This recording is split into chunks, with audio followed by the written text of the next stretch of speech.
আসসালামু আলাইকুম। দেখতেই পারতেছেন এই যে আসলে বর্ষাকালটাও সুন্দর।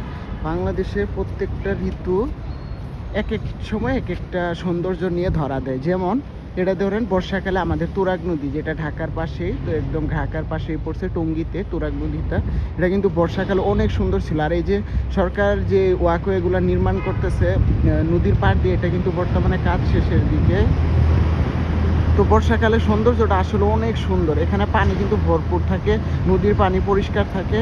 এর কিছুদিন পরে দেখবেন নদীর পানি শুকায় গেছে, অনেক কালো হয়ে গেছে।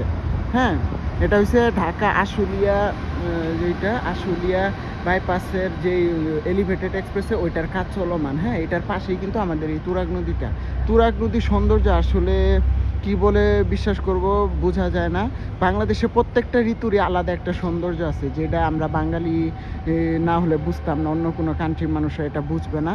তো নদীটার জন্য আমার অনেক খারাপ লাগতেছে। কিছুদিন পরে এই নদীর পানিতে দুর্গন্ধ হয়ে যাবে, কালো হয়ে যাবে। কিন্তু বর্ষাকালে এই পানিতেই আমরা গোসল করি, নৌকা দিয়ে ঘুরি। হ্যাঁ, তো সবাই ভালো থাকবেন এবং সাবস্ক্রাইব করবেন আমার চ্যানেলটা।